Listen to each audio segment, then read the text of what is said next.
here, 2v2, Hyrdris Chasm, blue team.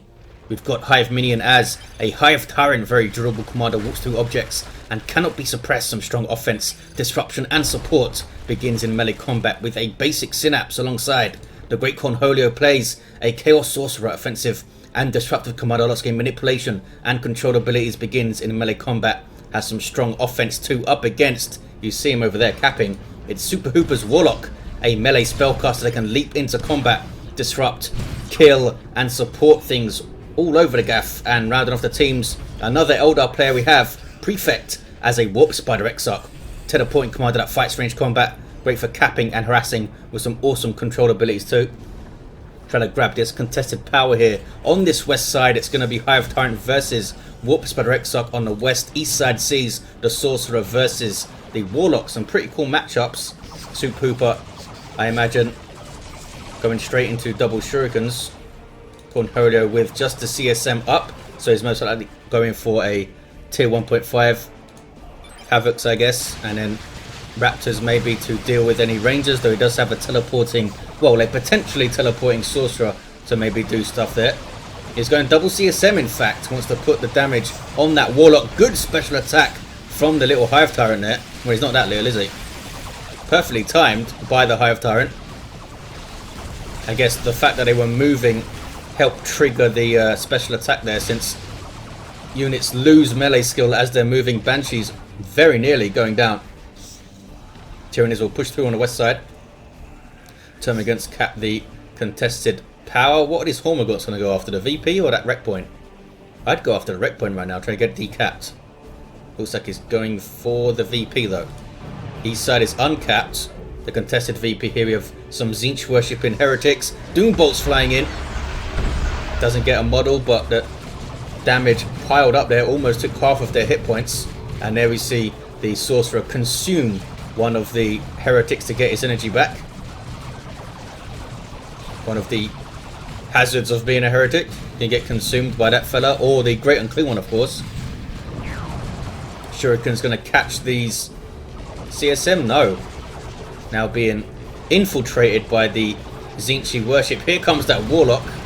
Probably see this guy get the Merciless Switchblade to do a bunch of damage and drain the energy of that Sorcerer, who can be quite energy intensive. What's going on west side? Warp Spider Exarch's back in play. Hive Tyrant getting his natural VP back. Looks like Prefect was able to push back very promptly here. Banshees are taking back his natural VP, can now bring them up. Might be tough for them to make an impact on this very narrow west side, especially if Hiveminion gets Barb Strangler Warriors. He already has double Toxin Sack Termagants, one of them still with the upgrade on the way. Look at that leap from the Warlock, pretty nuts. What's he got? Champion's Robe means he can put up a energy shield, which is pretty useful, as you might expect. Chasing off these CSM right now. Does pretty meager damage in melee by default, I think. But he can obviously jump around and annoy you. That was Seismic Roar, I guess. Yep, we see the green crap all over the ground. That's going to make it even tougher for the Banshees to get in close, especially if the Hive Tyrant's at the front of the armory where he usually is. Lots of damage on the Hiveminions units, but hasn't lost his squad. Or a brood, I guess. It is double shurikens for SuperHooper. Prefect getting a shuriken cannon of his own also. Hiveminion not with any other units up here. He's got extended carapace for his Hive Tyrant. I guess he's expecting that shuriken and doesn't want to get Raveners for whatever reason. Now some Spore Mines on the way. Like to use Spore Mines a hell of a lot, does Hiveminion. So tends to get Rippers up when Capillary Towers hit the field in Tier 2. Double Shurikens quite far back here for SuperHooper. Not going to be able to contest the VP, but those Dire Avengers will. And they are contesting away. They do have their Exarch leader, these guys. Has that fancy disruptive melee leap of his own, of course, which he can use to great effect. Just switch them to melee stance for a second. He'll jump in, then he can switch them away, fleet somewhere safe and start shooting again. Pretty useful. Here comes that Sorcerer. Double Shurikens are there, and here are some Havocs for Cornholio. Is he going to get Vestments of the Warp? You'd expect he would. Or maybe the Warp Rift thing. Or maybe both. Go mental. manipulate and displace everything. There's a brood nest to give some reinforcement in the field for Hiveminion. You're not fighting over a hell of a lot over here, is there? It's so narrow, there's not a lot of space to maneuver. Warp's Exarch maybe not putting his mobility to the best of use on this map, on that west side. Could come over to this east side and force melee combat on these Havocs and probably get a special attack or something, because he's like that. Improved targets are up. Should be able to peel off these smaller Tyranid creatures quite handily then. And I'm pretty sure that his entangling web, or whatever it's called, is tier 1 now. So that could be used to stop the Hive Tyrant in his tracks, charging into the Shuriken there. And he might use his Seismic Roar as well, because that is a nice juicy target, that little blob of Eldar infantry. I think it's 50 energy to use, levels up to 2, and there is the Seismic Roar. Didn't quite hit it as he might have liked, but it's pushing through with triple Termagants. Cormagants are where? They are looking very intently at the power and the webway gate over there, with some Spore Mines in tow. Cornholio is the first player to go tier 2, closely followed by his teammate Hiveminion. Nice grenades to deter the Hive Tyrant to come in. But he has him pushed back.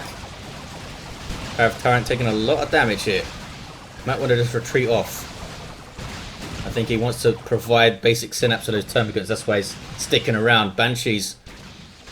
Just one look at those Banshees and he was gone. And bashing power are those Termagants. Cornholio locking down this east side so far, but up against the double Shurikens, and that would have been very nasty for the CSM if they did not get the hell out of there. Here come double Dire Avengers flanking inwards from this eastern edge, and here comes the Warlock too. Champion's Robe is up and in effect. Hiveminion 3/4 of the way almost to tier 2. Cornholio already there. Some Bloodletters might do him some good, although he might be afraid of the Wraithlord coming. He does have the Havocs there to transition into a las cannon if he needs to though. Double grenades going in, nicely dodged. Grenade Launcher Heretic doing quite a bit of work for Cornholio, although out of cover like this. There's heavy cover right here and he's not using it. Runs away. 265 to 467. Brood Nest placed very far forward for Hiveminion to try and put some real pressure on his power, but Hormagaunts got in a really bad spot there. Some special attacks going off from the Banshees as you saw. Termagants though staying in play. 3 broods of them, and there's a Capillary Tower. Might see some Rippers coming in. Great Cornholio grows for a Chaos Dreadnought. Bit of a risk, I think. Fire Dragons could pop up pretty quickly, and double Shurikens could get into Bright Lance shenanigans, but we'll see how that Dreadnought does. Of course, he is a Sorcerer, so you can get the Mark of Corn Dreadnought, go melee ballistic, and then teleport it out of trouble with your global. Full retreat there from Hiveminion. I don't think that was needed with the... I guess the Brood Nest went down, but he could have put up another one, I think. But hey, he put pressure on, kept hold of the contested VP here. Not sure exactly how much damage he did to this power, but I don't think he got hold of the VP at any point. Warp Spider X up, takes the garrison. Not a whole lot that the Hive Tyrant can do. He can use his Seismic Roar to damage garrison units, but not really worth it against a single entity, that's for sure. Venom Brood on the way for Hiveminion, going to get some ranged Synapse for his triple Termagants. It's going to be painful. They're going to all get a 30% or 35, I think, damage increase. There's some health buffs too. Is it a health buff? We'll see. So I assume he's going to get it. The Dreadnought is forcing melee combat with that autocannon area of effect, anti-everything damage. Now he's going after the power, while the Warlock tries to clean up some heretics. They are reinforcing it off the Brood Nest though. Nicely done by Hiveminion to provide that over here. Prefect, sorry, SuperHooper really struggling to contain Great Cornholio's army right now. Shuriken, one Shuriken is down. Does have a Bright Lance, and here's some Wraith Guard he's gone for. Against everything but the Sorcerer himself, who can tie them up. going to be pretty damn devastating. Right Lance now getting shots in. The damage it does. No snaring effect like las cannons, but massive amounts of DPS on this thing. Crazy. Look at, what was that? 4 shots and half of its health is gone. West side. Still pressure from the Tyranids. Shuriken Cannon is in the garrison. They're trying to deal with these rippers here. It's not easy. Very hard to hit them in range combat. And they don't do a completely negligible amount of melee damage either. So you can drop models to them rarely. And that's really freaking annoying. Auto Cannon Havocs doing massive amounts of damage. But here come Double Dire Avengers to tie them up. Wraithguard trying to shoot at these very close CSM. Looks like they got a good shot off and killed a couple of models here. Damage still going on to that Chaos Dreadnought. Looks like it's out of the firing up now. But the Eldar hitting back. Wraithguard, a shrewd purchase over on this east side. Double Venom Brood? Really? It is 35% improved range damage and 25% improved health. As you can see, the damage bonus increases slightly as they level up. Here's a Wraith Lord. I guess that's why he got double Venom Broods. One, not quite enough, and he doesn't want to get out of this of these Rending Talons to get a Venom Cannon for the Hive Tyrant himself, I guess. Because that thing's not that cheap. 140, I believe. 40 power. You can get a decent squad for that, and you're spending it on a War Gear. Chaos Dreadnought getting repaired up. Gonna take a little while though. He is getting Mark of Khorne ready. In fact, it is ready. But straight after that Wraith Guard with it, I'm guessing. And does Cornholio have the red? Yes, he does have the red to teleport him out of trouble as needed. 189, 422 on the VPs. Red team with a distinct advantage here, which is surprising. I thought Cornholio had this locked down quite a lot. But there you go. I guess he was nicking it all the time with his sneaky Eldar. Can he spot this webway gate though? Needs to get his Venom Brood a little bit closer to do that. Hive Tyrant is flanking around to maybe tie up this little Bright Lance. Where's that Dreadnought at? Still being repaired?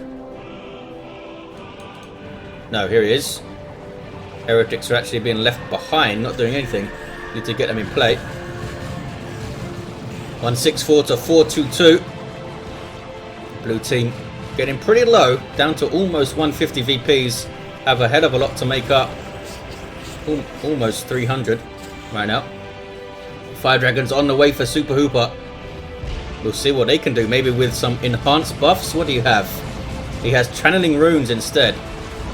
I guess he's going to use that on the Wraith Guard when need to. Here with the Fire Dragons. Mark of Khorne Dreadnought using the Blood Rage. Gives him more damage resistance and more speed. But you lose control of your Dreadnought completely. Now he's in there though. And there's the warp out by the Sorcerer. Teleports the unit to the Sorcerer's location. Which isn't always a good thing, but generally you can set it up so that it gets them way out of trouble. Capillary Tower goes down. Banshees managing to decap this west side. Looks like Hiveminion was off the field for a while there. And his Hive Tyrant went down trying to assault the base or help out over on the east side. Big blob of Tyranid range stuff. It would be good for Prefect himself to get some Wraith Guard, but looks like he's going tier 3 here. Rippers on the field. Is there another Capillary Tower somewhere? Where did he get those from? Oh, there we go. There it is. East side though. Oh, Ethereal Slash on the field for Warlock. This weapon was recently buffed up to almost 72 DPS power melee, and Ethereal Slash is pretty damn mental as well. And they're bashing power on this east side. Red team rallying, although they were already ahead in VPs. Blue team had the better of most of the engagements for what I could see, but now blue team had the better. Did I say that? Pretty confused with what I've said. What's that Dreadnought? Still being repaired back at base. Can take a hell of a long time to get your melee walkers back into the fight if you only have one repairing unit. Double Marco Tzeentch CSM. Very effective anti-infantry. But that's painful. With Mark of Khorne CSM.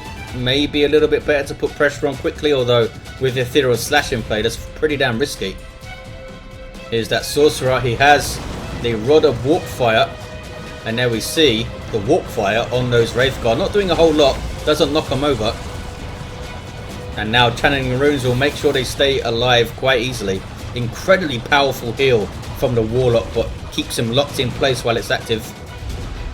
Charge into a Rending Talon, Seismic Roar. Here comes some Howling Banshees. They have the aspect of fleetness. So the Exarch has those 2 power swords. Almost 54 DPS power melee, and he can leap over obstacles. Looks like he's going to be okay-ish. You need to throw a grenade, fellas. There we go. Nicely done. And they get out of there too. Do they both have range synapse? No, they don't. Doesn't stack. The only reason to have 2 of them is redundancy if one of them's off the field or gets killed or something. Wraithguard dropping models over here. Tzeentch CSM will do a lot of damage to them. They are heavy infantry. But I don't think the Spirit Seer leader himself is heavy infantry. Double Chaos Dreadnoughts from Cornholio. Down goes the Webway Gate. Can you decap the VP though? Because you guys really need VP. Cornholio is capping this side, I think. Yep. SuperHooper has enough to go tier... No, he doesn't have enough to go tier 3.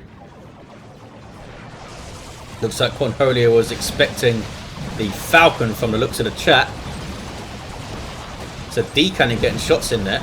And that's a Singularity. Gonna pull in, I think, those Termagants maybe. Nope. Oh, got a few of them. And turn them into mush. Venom Brew trying to cap the VP. Are they going to try it? They're going to try and get the whole cap. It's risky. Very risky, and didn't get the cap. There's the Ethereal Slash. Doesn't get... does get another model, in fact. No, he doesn't. They still got 2. Seeing things, injured. You're seeing things. Here comes some Wraithguard from SuperHooper on this west side.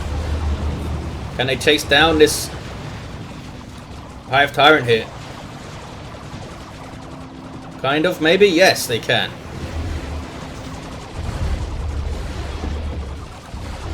Formagaunts get away just fine. Here come double CSM with Mark of Tzeentch. Trying to hit those heavy infantry fire dragons. But they'll get away fine with just 2 losses. Banshees going after them. They're stalking. On the prowl. Can they get on them? There's that leap into combat. And there's the war shout. This is bad. Havoc's getting shots in though. Looks like both squads will get away. Yes, barely. One of them got pretty damn low there. Down to 64 hit points with 1 model. 117, 335 is a 2-to-1 cap still for the red team. They've done a good job with their VP discipline here. Lots of harassment on this VP from the Warps for the Exarch. That's a Neurothrope on the way for Hiveminion. He's lost a lot of stuff. 2 in the formation though. Using fleet to get the hell out of the middle. And then retreats out because of the Dreadnought coming into his face. What's this? It's the Mark of Corn. It's the second Mark of Corn one. What level is the first one? Level 3. Holy crap. Are you going to get a shot off Mr. D-Cannon before you leave? Maybe. Kind of. Was that a misfire? I think that was maybe a misfire. Smack. And flee. 92, 335. Neurothrope is on the field. Not something you'd often see against Eldar because of the Paroxysm being mostly suited to fighting heavy and super heavy.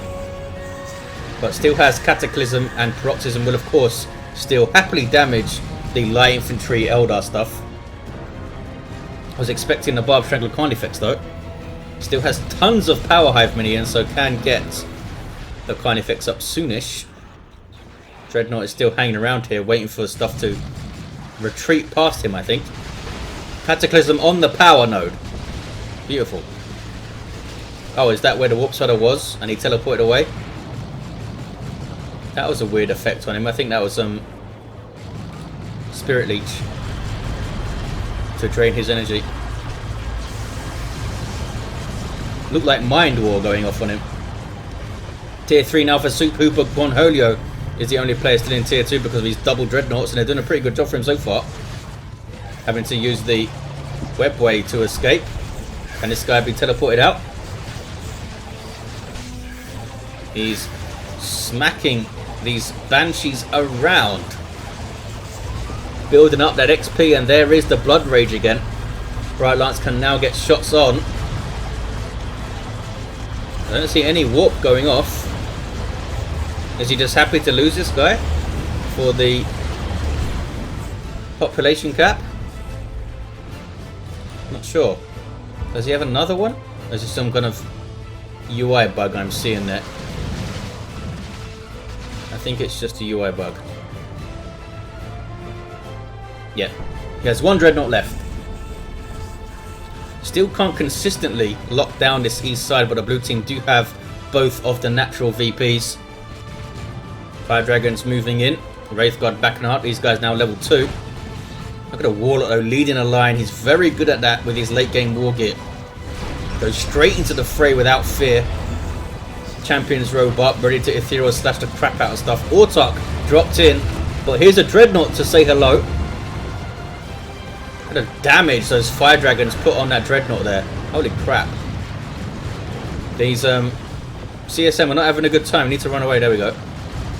Fire Dragons now not having a good time at all. But they get away. Wraithguard's turn to Field of Fury, is it? Yes. 72 to 241. West side is still very, very blue. Prefect struggling to get out of his base here. Has kept hold of the power for now. Blue team mounting this VP comeback, and they're in a good spot to do it, I think. Carnifex on the way for Hiveminion. They see Paroxysm going off, but the Neurothrope is now in retreat. Doesn't have a melee attack, so you can't tie up Neurothropes or Zoanthropes. But obviously they're very, very vulnerable to him. Autocannon Havoc's running away. Autarch gained any levels yet? Nope. Only just got on the field though. She'll help support any potential Seer Council to get onto the field too. What's this? More Wraithguard for Prefect this time.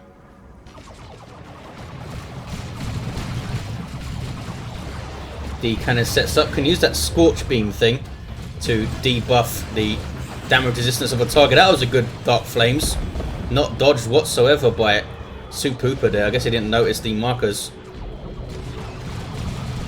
Wraithguard going to get some shots on these double CSM. Could be nasty. Ethereal Slash misses everything.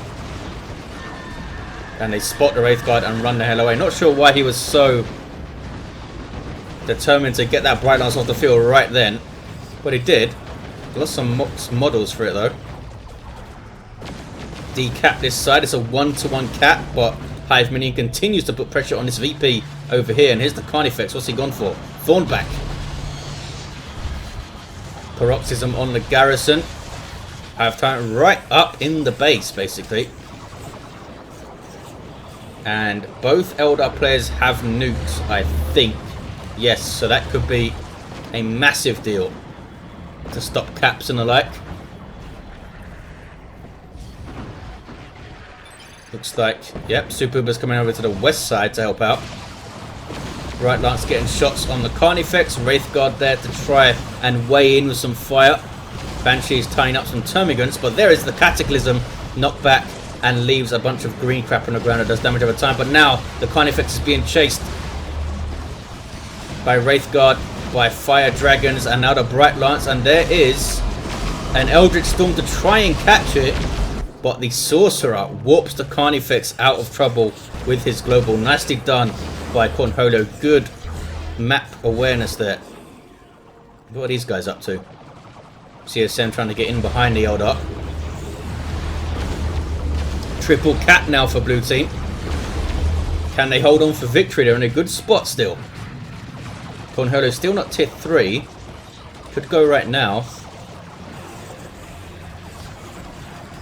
You notice he hasn't got aspiring champions up because he doesn't want to lose more to upkeep. More requisition. What's this though? Is that an Autarch? It is an Autarch with her fusion gun. Not something you see massively often because you need to have a tier 3 Autarch for this. It's a decent little weapon though. 33.6 melter damage on a very, very quick unit. You can jump around and all this kind of thing, so great at chasing. That's an Eldritch. Misses though. Both Eldritches doing absolutely nothing. He was going for the double CSM blob over there. Phase shift. Just a stop stuff. He can't follow it up with a nuke, even though that's kind of nerfed now because of the damage resistance that units get once they leave the phase shift for a few seconds. Paroxysm goes off. Neurothroat being chased though. Is he using his absorb life? Has he used it already? It's gonna go down. Neurothroat goes down. Hormagaunts go down also. Yes. Hiveminion suddenly very, very thin. Has Warrior Brood and a Carnifex, and that is it. What did the Warrior Brood have? Nothing. They're back at base, chilling out. Can they deal with this Carnifex right here, right now? I don't think they can. There's the Bright Lance coming in. I don't think it's going to be enough. He can just turn around if he doesn't want to deal with the Bright Lance. Maybe get that Dreadnought though. That was pretty close. Oh, did get it. One more shot went in. Both Chaos Dreadnoughts are down there. More Havocs it looks like for Cornholio. And that's more autocannons too. Sorcerer tying up the Wraithguard. How much melee damage does he do with his staff? Does it tell me? 50 melee per DPS. So not a huge amount. With some decent piercing range damage though. And of course that warp fire thing, which is like disruption on demand in a line. With a bit of damage too. Robes of Torment. Yep, you saw the Chains of Torment going up on the Wraithguard there. 14 to 75 single cap for the blue team. Lictor coming up for Hiveminion. And Prefect with a D-cannon on the way. It's going on east side though. Saw something jumping in. It's the Warlock. Ethereal Slash on those Havocs. He's gone absolutely ballistic with Providence up. Going after some Havocs, some Heretics now I should say. Holy crap. Almost finished them off. That's why he went after them, because Ethereal Slash is so effective against Heretics. And he knew he could use it a huge amount with Providence up. One more volley from these Wraithguard might finish off those guys. They do get away though, and these guys are forcing melee combat. Meanwhile, west side, march with the Tyranids again. They've lost so much, but they continue to put pressure on. I don't think a D-cannon was a very good idea in general. Earlier Wraithguard would have been good, I think, instead of the D-cannon.